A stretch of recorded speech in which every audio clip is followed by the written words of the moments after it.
I think one of the biggest things is just that experience matters when it comes to investing. And for me, if I hadn't started those four software companies in Silicon Valley some 30 years ago, two of which ended up failing and, two I'd consider successful, I wouldn't be nearly as good as an investor as I am today. Learn how to build a successful venture capital firm in Western Canada. Winning with Mark Benning, founder of Excelsior, on today's episode of the Executive Wins Podcast.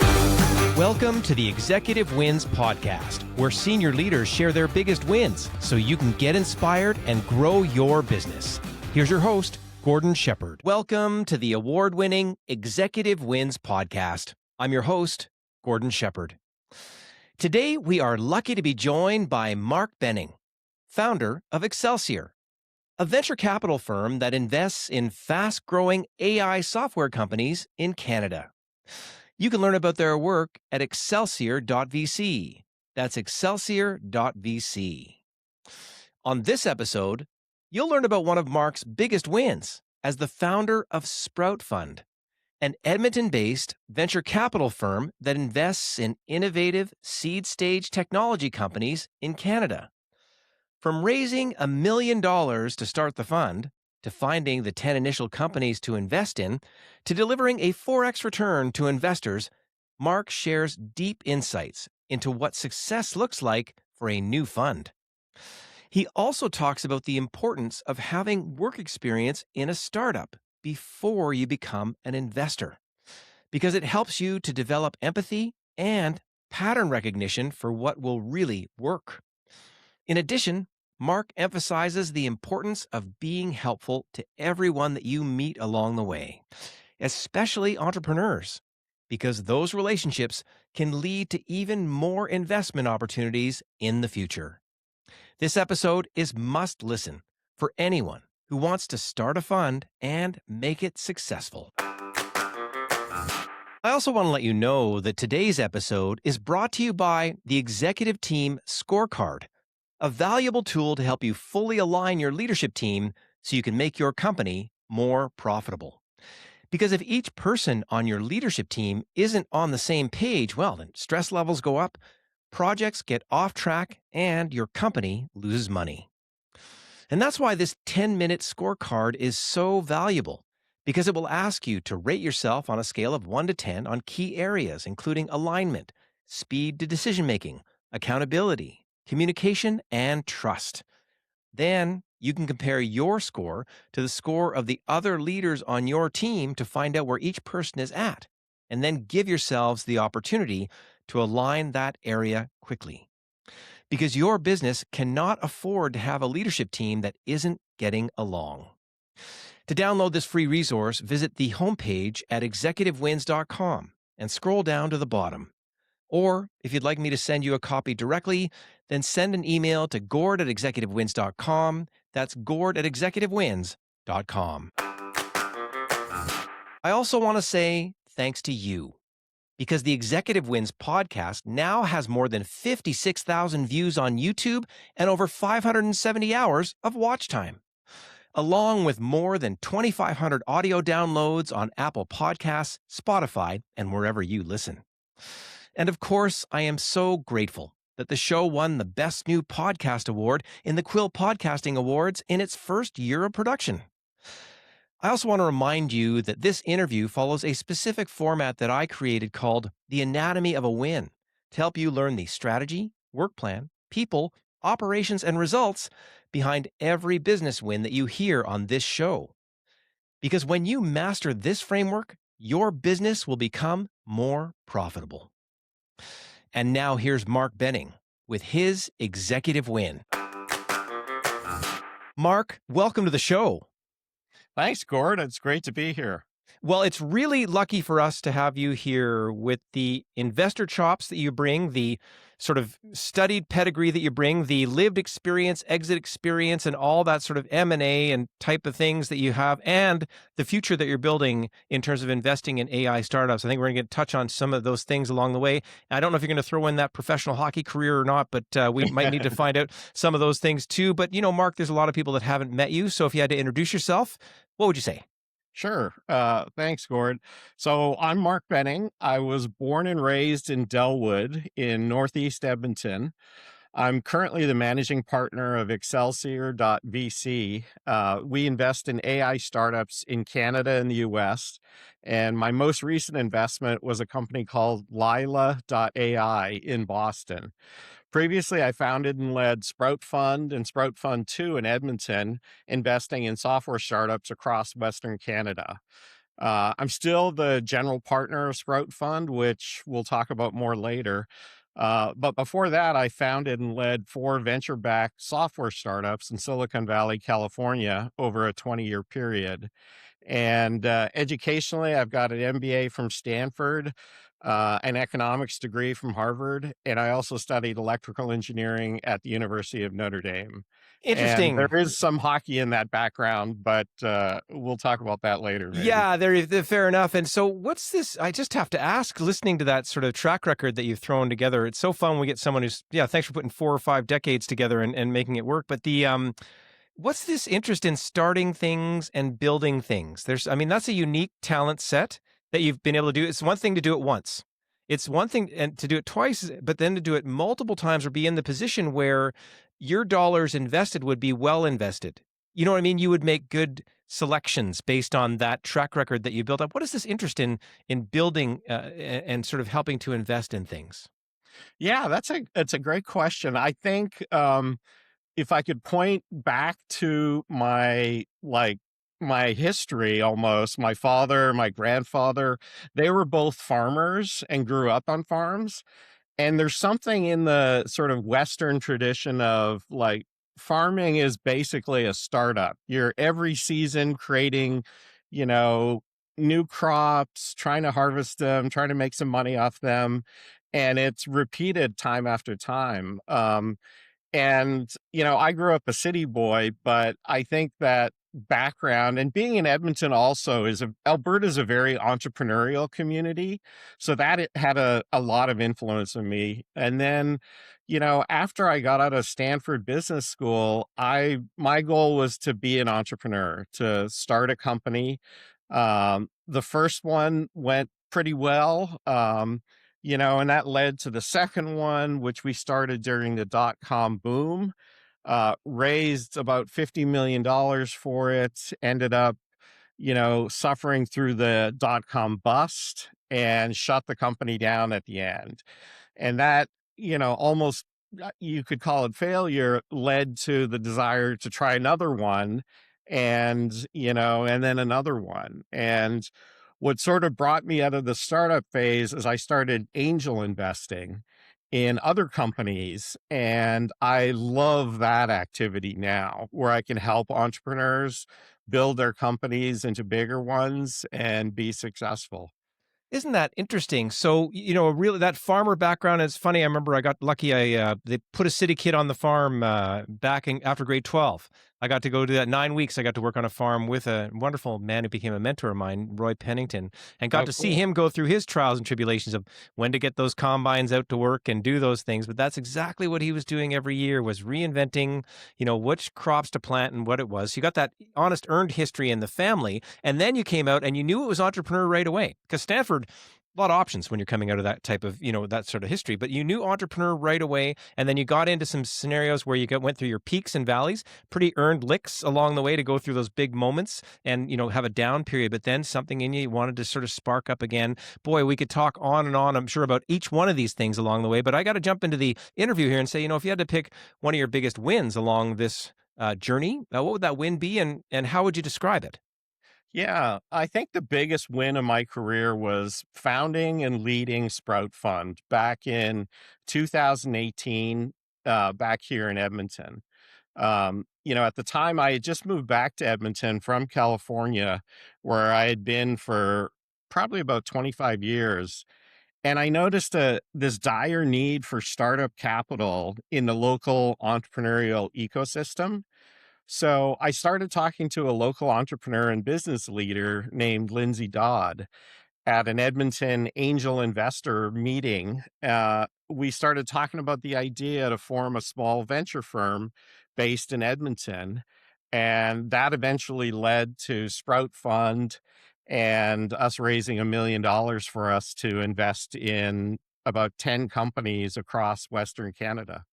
Interesting. And then you're bringing together your experience. So that $1 million would have gone a long way in terms of impact. Is that fair? Yeah, absolutely. We invested anywhere between about 75,000 and 100,000 in 10 different companies. And, my experience both, investing as well as starting companies and running them really helped give us both some credibility among potential investors as well as among startups who were looking to raise funding.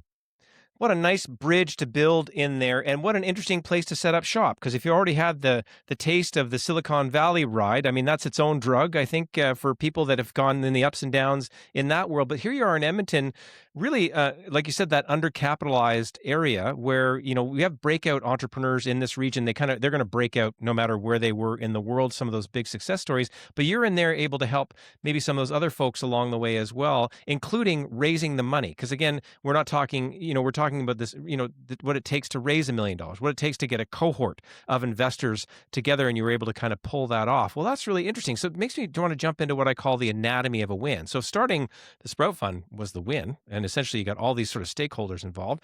How would you describe the if we say anatomy of the win is the strategy, work plan, people, operations, and results. Strategically, we always have to have a vision, a mission, some values, goals. Any highlights about the goals or maybe values or what you wanted to do vision wise by getting this fund set up? Yeah. So, I'd say our strategy was to raise $1 million. In the investor world, that's a pretty small fund. But it was something we felt was manageable to start with.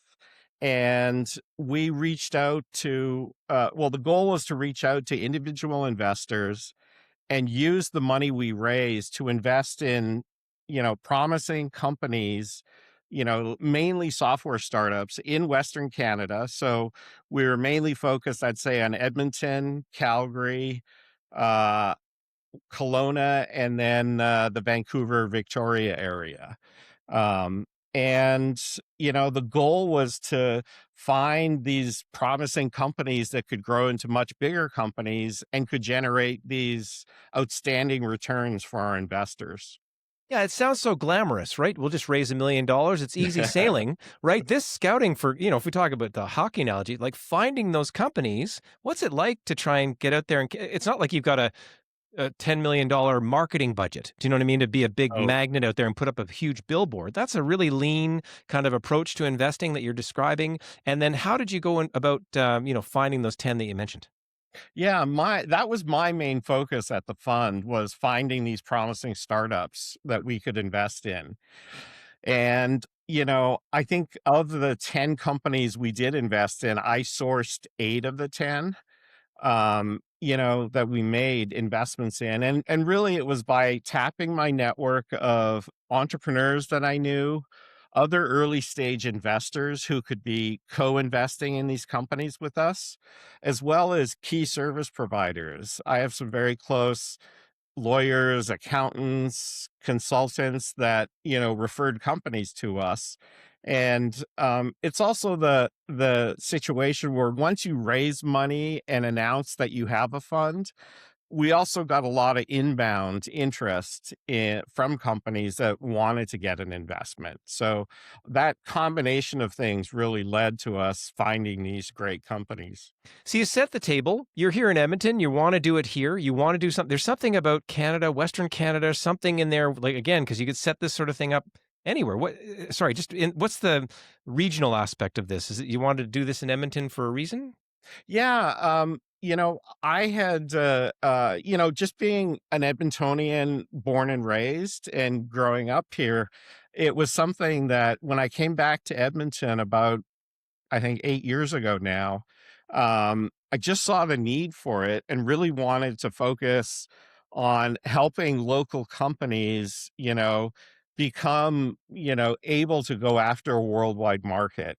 Today with the internet, with, communications as it is, and the availability of capital, I think you can start a company from anywhere. And so it doesn't have to be Silicon Valley anymore, and Edmonton and, Calgary have such great entrepreneurial flares. And, a lot of it was in the oil and gas industry, but I think more of it is moving now to technology and other areas like that. Wonderful. So again, you've got this regional aspect to sort of the strategy and the vision. You've got the vision to sort of raise a lean fund, in a sense, test out this premise. You've got the ability to leverage your network. You've got the ability to gather these people together, whether they're investors or, again, some of the support people that you had along the way to get this thing up and moving. So we've got a good sense of the strategy. There's always a work plan. So, if we have a strategy, we've got to get this thing in action. So there was an idea moment. There's a moment, there was an idea. Hey, I think I'm going to start a fund. And what Mhm. sort of month and year was that an idea? And then how long did it take for that Sprout Fund to get up and running and be proactive? I think the first conversation I had with Lindsay about it was sometime in fall of 2018.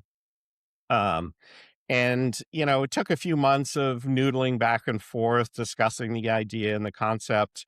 But then we decided we were going to do it. And our work plan involved four key steps. The first really was to set up the fund both legally and financially. So we ended up investing about $100,000 to get it started and running, pay for the legal fees to establish all the agreements we needed, and get it off the ground and, get bank accounts and the sort of typical business thing any company needs to start. Then the challenge was to pitch potential investors in the local area, both Edmonton and Calgary, to raise the money for the fund. And that took many months. We had a number of people who were wonderful helping us. They hosted dinners for us, they hosted meetings for us with their friends and other investors. And, it took probably 9 months or so to raise that money for the fund. And then once the money was raised, the third step of the work plan was to find these promising startups to invest in and, be able to do the due diligence, evaluate the companies, meet the entrepreneurs, determine whether we thought their product had the right fit in the marketplace and the right market opportunity. And, once we invested in them, the fourth stage of that plan was to help them grow and achieve these outstanding returns for our investors. Interesting. So you had a plan. You knew how to do it. You'd had the experience from the past. You knew what it was going to take. And this is then over just a couple of years. You're kind of up and running and getting these things in play. And we've got a good feel for, again, strategically, why we got this going here, what we're doing. If I say there's an investor premise or a portfolio approach, was there an idea of like you knew who you'd say yes to and who you'd say no to? Yeah, we really were focused on an area of software called SaaS, software as a service. So these were typically companies that were B2B. They were selling to other businesses. They had a good software product that made a lot of sense in the marketplace, and they had a potential to grow pretty substantially, pretty quickly, without involving a lot of additional add on cash investment in the business. Interesting. And then you'd be really good at people. Like you've just described, if I had to map out the people part on that timeline, you've met in that time period is over a couple hundred at least, where you're, Mhm. between all those investors that you're meeting, all those moments are going and you must be the type of person who's really enjoys going to dinner, hanging out at a coffee and sort of, doing that kind of thing along the way. So we've got strategy, work plan, there's people involved is the third step in the anatomy of a win. Who are they, if you had to describe yourself and your attitude through that timeline, what was it?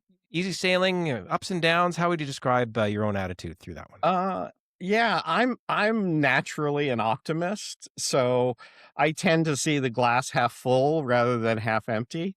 And, so every meeting for me, as you described, was enjoyable. It was, even when we got a no, we got enough information about why they said no, or, why they weren't investing in us, that we could use that to help, in the next meeting and the next discussion with somebody else. So, I think that helped a lot through that first couple of years when we were getting things off the ground and running.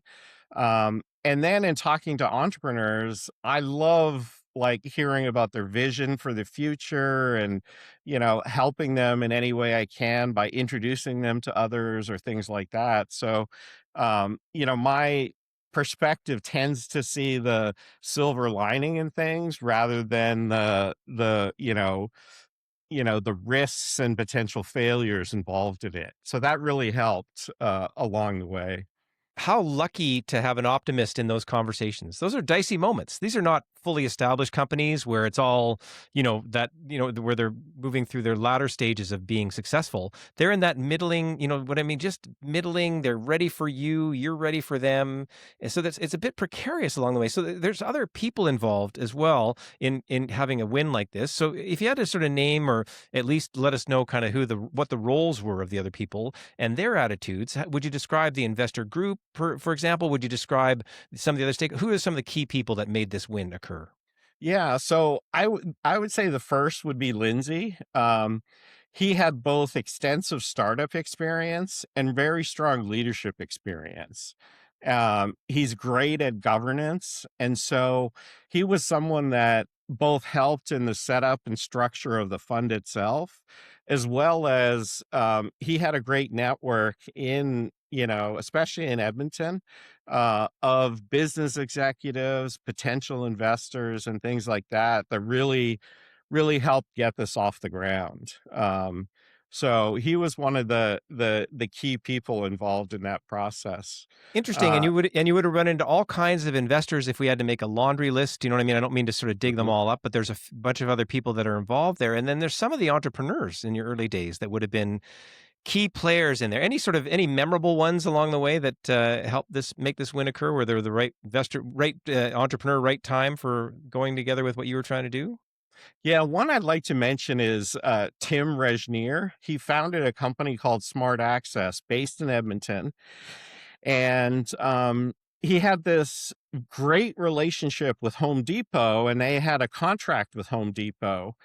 And it was one of these where, you know, as a group, we were debating whether this was sort of a one shot deal. Like they had this one contract, but could they actually expand to other companies and extend their software to, many different companies? And we had a lot of debates about that, but Tim's vision of what he wanted to do was so like overpowering and outstanding that, we made the bet on him. He ended up moving himself and his family to San Francisco in part to sort of experience what life in Silicon Valley was like, but kept the company in Edmonton. And, all the engineering work was done up here. And he just raised a financing round at about, I want to say about 10x from where we first invested, and has been very successful with the company and building it over the years. How exciting to be part of that journey. And thank you for a little bit of the insights into some of those conversations that you're having, because this is not cookie cutter work that you're doing. There's instinct meets numbers, meets projections, meets we're not quite sure. Like it's quite a soup mix that you're dealing with. Yeah, absolutely. It was a big risk investing in him because at that time he only had this one contract. But I actually, as part of due diligence, flew to Atlanta with him to meet the Home Depot people that he was working with. And I had this great sense that they loved him. They loved the product he had, and they were so enthusiastic about it. I thought, surely he could take this to other companies as well, which is what he's done.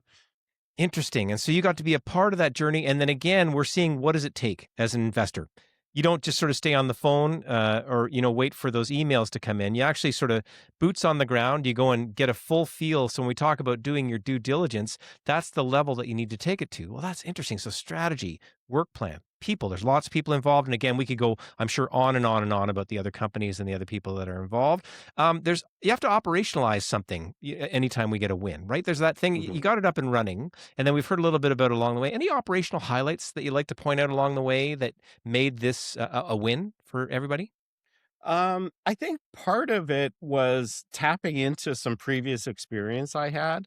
So while I was in Silicon Valley, in between my software startup companies, I usually take 6 months to a year off and often would work for a venture capital firm for that time period, in part to learn what was going on in the marketplace, but also just to learn kind of from an entrepreneur's perspective, the other side of the table. What did they think about and how did they think and evaluate things and run reports and stuff like that? So that was really useful over the years.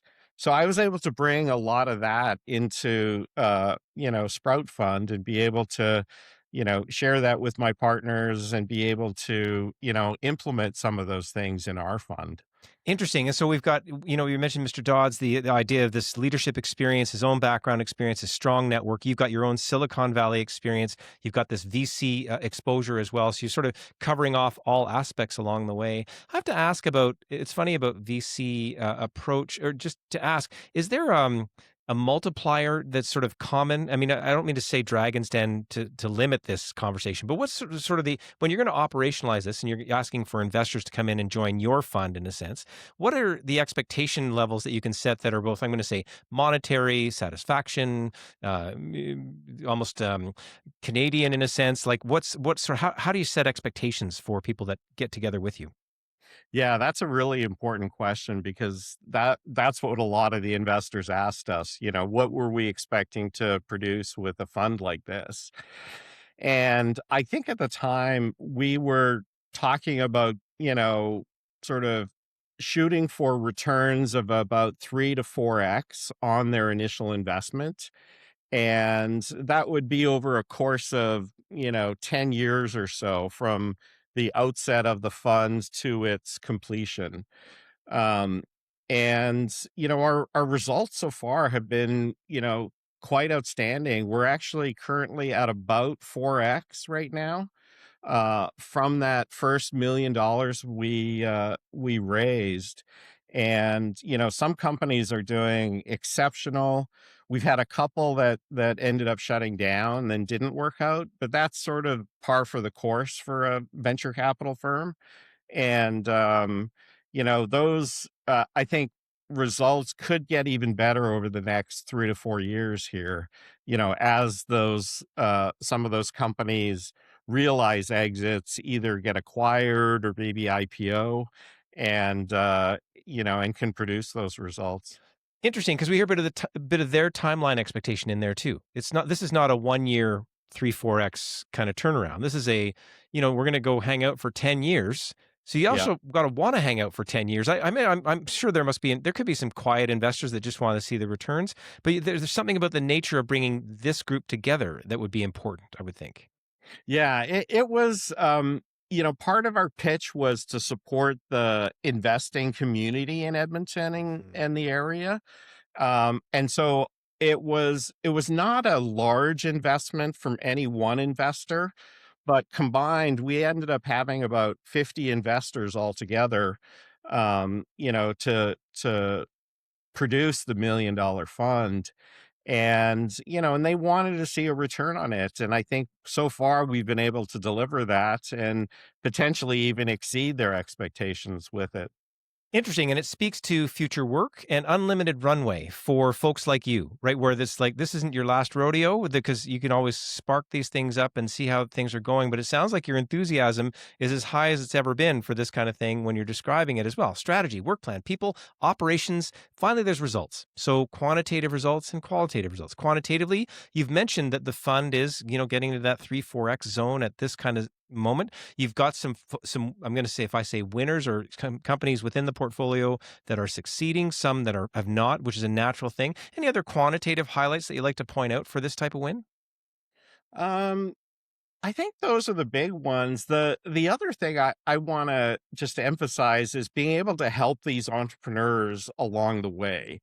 That pays dividends in many different ways. And, especially as an investor, excuse me, having that reputation of being a helpful investor and adding value to the company really can help you continue making investments into the future, and getting references from some of those entrepreneurs we invested in, to do future investments or have them refer a friend who's starting a company. We've had a number of situations where that's happened as well. So it's a two-way street. Like, right, it's not just you giving them a hand up. They're actually down the road helping you folks to build as well. It's funny you mentioned that a lot of the folks came in, I say of the 50-ish or so people that invested in the fund, that the regional part was part of their premise to get involved. How would you Mhm. describe Edmonton's current state then? I mean, if that's 2018 and you get things sparked up with your million and you've got your experiment going on, what's your then observation of the current state in the Edmonton region for what it needs? Does it need 20 of these funds? Does it need more activity? Is this sort of enough? Like, what's that sort of next step in that vision from the regional perspective? Yeah, I think the regional uh, economy could use even more investment opportunity than there is today. There's definitely been a lot of growth that has occurred over the last like 7, 8 years. A couple funds I'll mention is Accelerate Fund that Arden Say runs. They're now on, I think, their fourth fund of, he started in fund 2, then ran fund 3, and just raised for fund 4. So that's great to see. There's another fund called Weave VC. Mark Mitchell leads that, and they're just looking at potentially raising a second fund, bigger fund from where their first fund started at. So I think those opportunities are very positive for the Edmonton region, and even across Western Canada. Toronto has a lot of investment money and venture capitalists as well as Montreal, but there's more of a lack in the West here. And so getting more of that money coming in and investors taking the chance on things like technology investments as opposed to just, say, oil and gas, I think is really helpful for the economy in general here.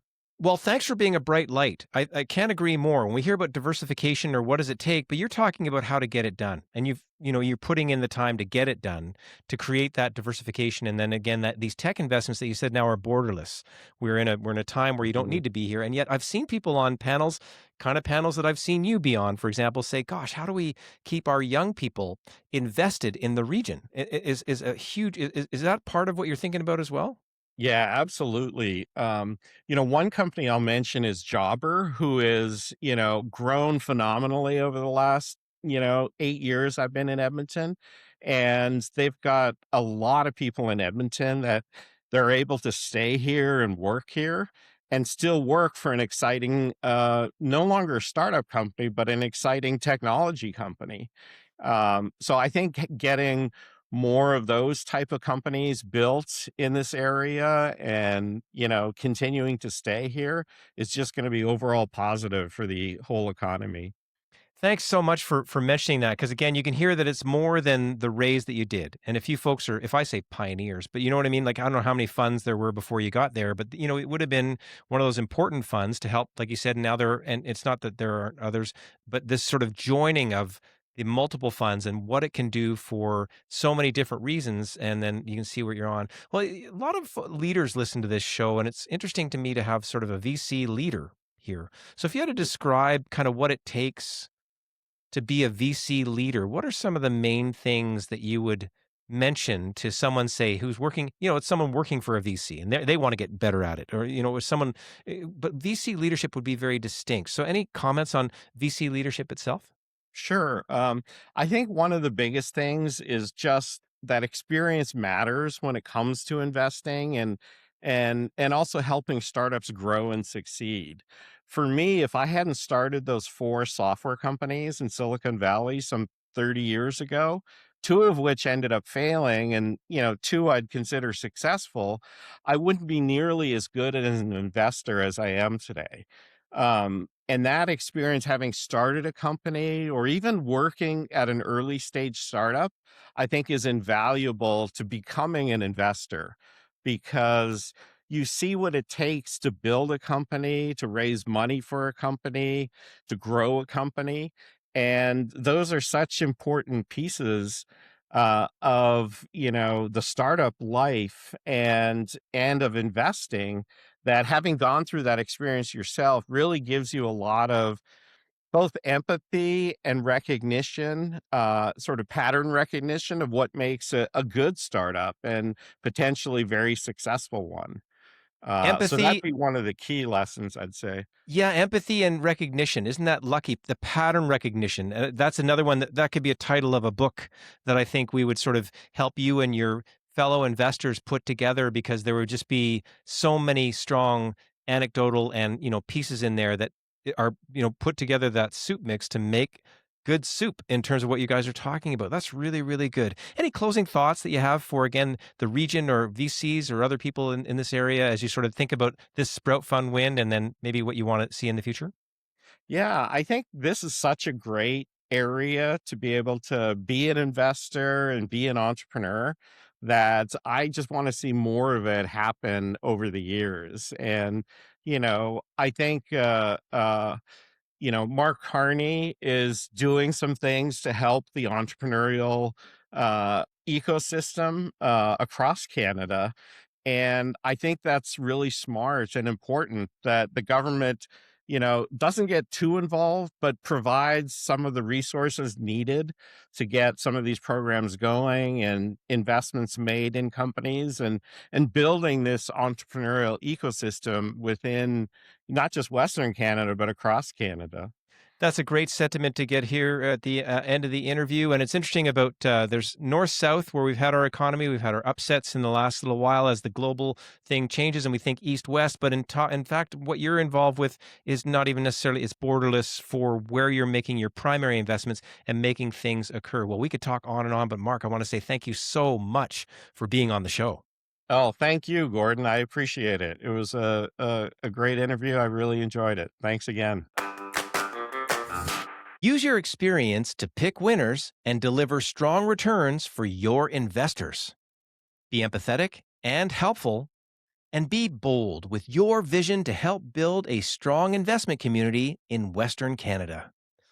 That is how Mark Benning and his fellow investors win every day. Thank you, Mark, for your inspiring win. And if you enjoyed listening to this episode, then make sure to check out our upcoming episodes, which include how to start an association and make it successful, winning with Cecilia Bloxham, CEO of the Chiropractic Association of Alberta.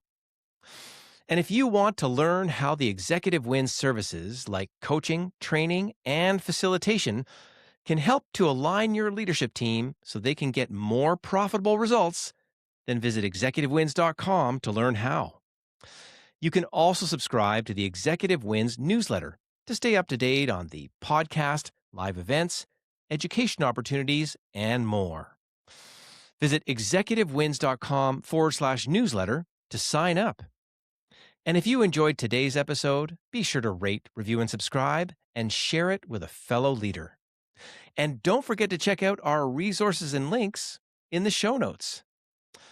And keep listening to the Executive Wins podcast for more inspiring wins that will help you to grow yourself, your team, and your entire business. Thanks for listening to the Executive Wins podcast. Make sure to rate, review, and subscribe as we bring you more inspiring wins from outstanding leaders so you can grow your business.